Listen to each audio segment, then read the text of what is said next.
জয় হরিচাঁদ, জয় গুরুচাঁদ, জয় মা বাবা। শ্রদ্ধেয় ভক্তবিন্দু, আশা করি সবাই ভালো আছেন। শিহরিভাবে সবাই ভালো থাকুন এই প্রার্থনাই করছি। তো আজকের আলোচনার বিষয় হলো রাম শূদ্র শম্ভুকে মুন্ডুচ্ছেদ করেছে। ধর্ম আচরণ করার জন্য শূদ্রের তিনি মাথা কেটে নিল। আজকের এই বিষয়টা আপনাদেরকে দেখাবো মূল সংস্কৃত বঙ্গানুবাদ রামায়ণ থেকে। তো এই রামায়ণে কিভাবে জাতপাত জাতিভেদ সৃষ্টি করেছে, এই রামায়ণ থেকে আপনারা শুধু রামের কথা শুনছেন, রামায়ণ থেকে রামের চরিত্র কখনো দেখেননি। এর নানান ভিডিও, অনেক ধরনের মুভি তৈরি করা আছে।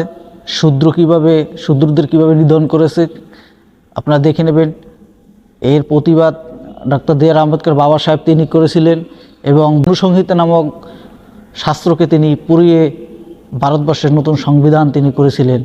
তো সেসব প্রসঙ্গ আস্তে আস্তে আপনাকে দেখাবো। আজকে দেখে রাখুন যে এই রামায়ণ থেকে শূদ্রদেরকে কিভাবে নিধন করেছিলেন। শূদ্রদের কোনো ধর্মের অধিকার পর্যন্ত রাম সেও দেয়নি। তো আমরা আলোচনা শুরু করার আগে বলবো, চ্যানেলটি লাইক করুন এবং সাবস্ক্রাইব করে বেল বাটনটি বাজিয়ে দিন। তো আমরা চলে আসলাম বাল্মীকি রামায়ণম শ্রী মহর্ষি বাল্মীকি বিরচিতম, অর্থাৎ এই রকমের যেগুলো লেখা এগুলো মূল একদম অরিজিনাল যে সংস্কৃত রামায়ণ এবং তার অনুবাদ সমেত সেই বইয়ের নাম এইভাবে হয়। 300-350 খানের উপরে রামায়ণ আছে। তার ভিতরে এই যে রামায়ণ মূল সংস্কৃত বঙ্গানুবাদ সমেত যে রামায়ণটা দেখুন, মূল সংস্কৃত ও বঙ্গানুবাদ সহ শ্রী মহর্ষি বাল্মীকি বিরচিতম, বট্টপল্লী নিবাসী পণ্ডিত প্রবর শ্রী পঞ্চানন তর্করত্নের সম্পাদিত, শ্রী অভিজিৎ শীল সংগৃহীত, বেণীমাধব শিলস লাইব্রেরি থেকে গ্রন্থটি প্রকাশিত হয়েছে। আমরা সূচিপথ এখানে মাউস আইকনের দিকে লক্ষ্য করুন। 88 থেকে 91, অর্থাৎ এখানে অধ্যায় হয় না, এই ইতিহাস গ্রন্থের সর্গ হয়, অধ্যায়কে সর্গ বলা হয়। তো 88 থেকে এই 91 সর্গের ভিতরে এই যে আলোচনাটা আছে, রাম কর্তৃক তপস্যারত শম্ভুক শূদ্রের শিরচ্ছেদ আপনারা দেখতে পেলেন। তো আমরা এই গ্রন্থে চলে যাব 1419 পৃষ্ঠায়, এখান থেকে শুরু হবে। আমরা চলে আসলাম 88তম সর্গ। অধ্যায়টা মোটামুটি বড় অনেক, আলোচনায় যাতে দীর্ঘায়ু না হয় সেই জন্য সংক্ষিপ্তভাবে কিছু কথা না বললে আপনারা বুঝতে পারবেন না। আমি প্রথম থেকে দেখাতে গেলে এখানে ভিডিও অনেক বড় হয়ে যাবে। তো আমি সংক্ষিপ্তভাবে কিছু কথা বলি। তো একদিন এক ব্রাহ্মণ তার মৃত পুত্রকে নিয়ে রামের দরবারে আসে, রামরাজ্যে আসে। তার পুত্র অকালে মারা গেছে। কিভাবে মারা গেল রাম জিজ্ঞেস করার পরে তো ব্রাহ্মণ বৈশিষ্ট্য মুনি গুরুদেব ছিল, তারা বলল তোমার রাজ্যে যে কোনো একটা অকারণ ঘটছে, যে কোনো একটা অনিয়ম হয়েছে, সেই কারণে তো এই আজকের ব্রাহ্মণের পুত্র অকালে মারা গেছে। তো রাম বলল কি অকারণ, আমি তো জানি না। তখন কথা বলতে বলতে এক পর্যায়ে নারদ মুনি আসলো। নারদ মুনি তিনি ধ্যান করে দেখলো তোমার রাজ্যে কোনো না কোনো জায়গায় শূদ্র যাদের ধর্ম অধিকার নেই তারা ধর্ম পালন করছে, ধর্মাচরণ করছে। তুমি তাকে খুঁজে বের করে তাকে যদি উচিত দণ্ড দিতে পারো, তাকে যদি হত্যা করো, তাহলে এই ব্রাহ্মণ সন্তান আবার পুনরুজ্জীবিত হবে। তো সেসব প্রসঙ্গে যদি কেউ সম্পূর্ণভাবে দেখতে চান দেখাবো, উপরে আছে। তো আমরা ওর পর থেকে যেখানে শুরু হলো মূল বিষয়, সেই বিষয় থেকে আমরা শুরু করি। এই হলো মূল শ্লোক, এই 88তম সর্গের মূল শ্লোকগুলো দেখুন। এখানে এই মাউস আইকনের দিকে লক্ষ্য করুন, 10 নম্বর যে শ্লোক, এই 10 নম্বর শ্লোকটা দেখে রাখুন। এই 10 নম্বর শ্লোকের অনুবাদ থেকে আমরা দেখি, মাউস আইকন লক্ষ্য করুন, ওখান থেকে আমি শুরু করলাম। সুমিত্রা নন্দন লক্ষণ এবং ভরতকে নগরে রাখিয়া ধনুর্বাণ এবং মনোহর খড়গ লইয়া সেই রথে উঠিয়া পশ্চিম দিকে প্রস্থান করিলেন। কোথায়? রাম ওই কথা শোনার পরে তিনি পুষ্পক রথে করে তিনি পশ্চিম দিকে উদ্দেশ্যে রওনা দিল, বের হলো খুঁজতে। শ্রীমান রাম পশ্চিম দিকে শূদ্র তপস্বীর অনুসন্ধান করিয়া হিমালয় পর্বত সমাকুল উত্তর দিকে যাত্রা করিলেন। তথায় কোনরূপ পাপ অনুষ্ঠান না দেখিয়া রামচন্দ্র পূর্বাভিমুখ হইয়া সমস্ত পূর্ব দিক দেখিতে লাগিলেন। মহাবৎ নরনাথ রামচন্দ্র পুষ্পক রথের থাকিয়া বিশুদ্ধ নির্মল দর্পণ তলের ন্যায় বিমল পূর্ব দিকে দৃষ্টিপাত করিয়া কোনো পাপকারীকে দেখিতে পাইলেন না। কি পাইলেন? যে এই পাপানুষ্ঠান, কি পাপানুষ্ঠান? মানে শূদ্ররা কোনো অনুষ্ঠান করে হয় পাপানুষ্ঠান, আর পাপকারীকে দেখিতে পাইলেন না। এখানে পাপকারীকে শূদ্র। পরে রাজস্বিতনয় রাম দক্ষিণ দিকে আসিয়া বিন্ধ্য পর্বতের দক্ষিণস্থ শৈবলগিরির উত্তর পাশে এক সুমহৎ সরোবর দেখিতে পাইলেন। শ্রীমান রঘুনন্দন সেই সরোবর তীরে অধমুখ লম্বমান তপনিরত এক তপস্বীকে দেখিলেন। মহারাজ রামচন্দ্র উৎকট তপনিরত তপস্বীর সমীপবর্তী হইয়া তাহাকে কহিলেন, সুব্রত, আপনি ধন্য, তপবৃদ্ধ। আমি দশরথের পুত্র রাম।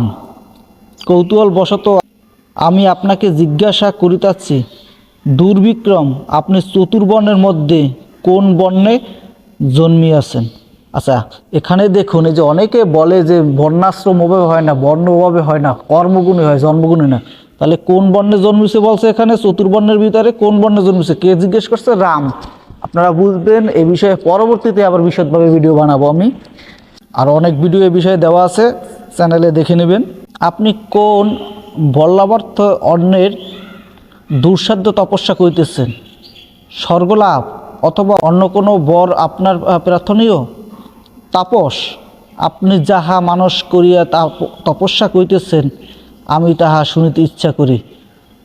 কে বলছে? রাম বলছে এ কথা। আপনি কি ব্রাহ্মণ অথবা দুর্জয় ক্ষত্রিয় কিংবা তৃতীয় বর্ণ বৈশ্য অথবা শূদ্র? আপনার মঙ্গল হোক, আপনি সত্য কথা বলুন। অধমুখস্থিত তপস্বী নরপতি এই কথা শুনিয়া নরশ্রেষ্ঠ দাশরথীকে নিজের জাতি, কি বললে? নিজের জাতি এবং যে কারণে তপস্যাবিত হইয়াছেন তাহা বলিলেন। এখন আমরা এই 89তম স্বর্গ, অর্থাৎ 89তম স্বর্গে এই দেখুন, এই মূল শ্লোকগুলো দেখুন। এই যে মূল শ্লোক, এই অক্লিষ্টকর্মা রামের কথা শুনিয়া সেই তপস্বী অধমুখে থাকিয়াই কহিলেন, মহাযশস্বিন, আমি শূদ্র জাতিতে জন্মিয়াছি। তাহলে পেলেন শূদ্র কিভাবে হয়? বর্ণ অনুসারে, কর্ম অনুসারে, না জন্ম অনুসারে? বুড়ি বুড়ি প্রমাণ দেব, কোন শাস্ত্র থেকে কে দেখতে চায়? রাম কঠোর তপস্যা দ্বারা স্বর্গলোক জয় করিবার ইচ্ছা এবং সশরীরে দেবতা হইবার বাসনা করি। শূদ্র সম্মুখ এই কথা রামকে বলল, রাম যখন জিজ্ঞেস করলো তার কাছে। রাম, আমি আপনার নিকটে মিথ্যা কথা বলিতেছি না। কাকুস্থত, আমার নাম সম্মুখ, আমি শূদ্রবর্ণ।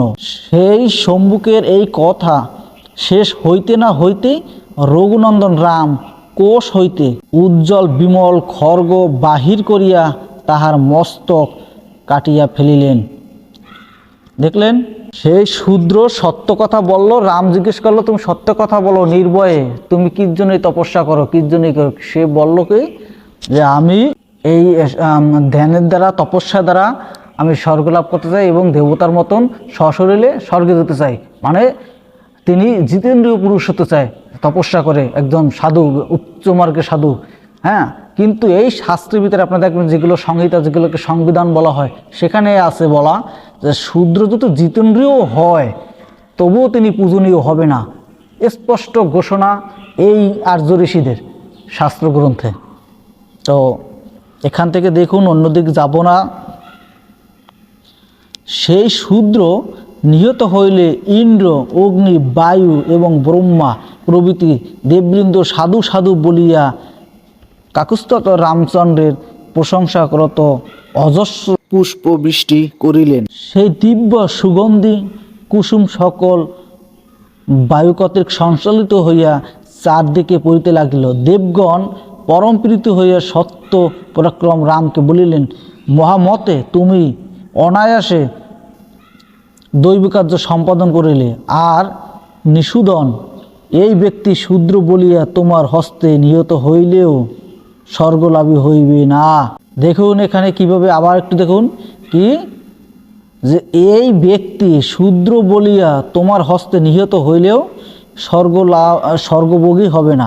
হ্যাঁ, মানে রামের হাতে মরলে তো স্বর্গে যাওয়ার কথা, কিন্তু উনি শূদ্র দেখিয়া তিনি স্বর্গ দেখতে পারবেন না। কারণ শূদ্রের রামের হাতে মরুক আর ভগবান যার হাতে মরুক না কেন, ওর স্বর্গ নাই। পাইলেন এখানে, সৌম্য তোমার যে বর ইচ্ছা হয় তাহাই প্রার্থনা করো, রামকে দেবতারা বলছেন। দেবতাগণের এই কথা শুনিয়া সত্য পরাক্রমশালী রাম করজোরে সশ্রক্ষ পুরুনন্দরকে বলিলেন, যদি দেবগণ প্রসন্ন হইয়া থাকেন তাহা হইলে সেই ব্রাহ্মণতনায় পুণ্যজীবিত হোক এই বরদিন। এই আমার পরম অভিলষিত ব্রাহ্মণের ওই একমাত্র বালক পুত্র আমার দোষেই অকালে কাল কবলে পতিত হইয়াছে। আমি তোমার পুত্রকে বাঁচাইবই বলিয়া আমি ব্রাহ্মণের নিকটে প্রতিজ্ঞা করিয়াছি, সুতরাং তাহার প্রাণ দান করুন, আমার প্রতিজ্ঞা মিথ্যা করিবেন না। তারপরে দেখুন, সুর সত্তমগণ রাঘবের এইরূপ কথা শুনিয়া পরম প্রীতি সহকারে বলিলেন, কাকুস্তত মানে তৎক্ষণিক, মানে আমরা যে কথাগুলো বলি ওইটাকে বলি কাকুস্তত। তো সেই বালক জীবিত হইয়া অদ্বৈ পুনরায় বন্ধুগণের সহিত সম্মিলিত হইয়াছে। মানে কোন সময়, মানে বলছে যে রাম, মানে তুমি যে সময় শূদ্র সম্মুখের মুণ্ডচ্ছেদ করছো ওই সময় তৎক্ষণিকই ওই বালক জীবিত হইয়া তার বন্ধু বান্ধবের সাথে খেলা করতেছে। সুতরাং তুমি নিবৃত হও। কাকুস্তত এই শূদ্র যে মুহূর্তে, দেখুন এই কথাটা এখানেই আছে, কাকুস্তত এই শূদ্র যে মুহূর্তে নিহত হইয়াছে সেই মুহূর্তে সেই বালকের দেহ পূর্ণ প্রাণ সংসার হইয়াছে। তো শ্রদ্ধেয় ভক্তবৃন্দ, আশা করি আপনারা স্পষ্টভাবে বুঝতে পারছেন যে এই রামচন্দ্র বা শূদ্রদের জন্য ধর্ম অধিকার কতটুকু দিয়েছিল। এবং এই রামায়ণটা যদি আপনারা সম্পূর্ণভাবে পাঠ করেন বা এই অধ্যায়টা আপনারা বুঝতে পারবেন আসলে শূদ্রদের, এই যে আপনারা যে সব সিনেমার পর্দায় আজকের গাল গল্প দেখেন বা সিরিয়ালে যা দেখেন, এর সাথে কোনোটাই শাস্ত্রগ্রন্থের সাথে মিল নেই। কারণ এগুলোকে যদি শাস্ত্রগ্রন্থকে যদি দেখানো হয় তাহলে মানুষ এটা গ্রহণ করবে না, কারণ মানুষটা মেনে নিতে পারবে না। মানুষ তো অন্ধভক্তি, অন্ধতে বিশ্বাসে।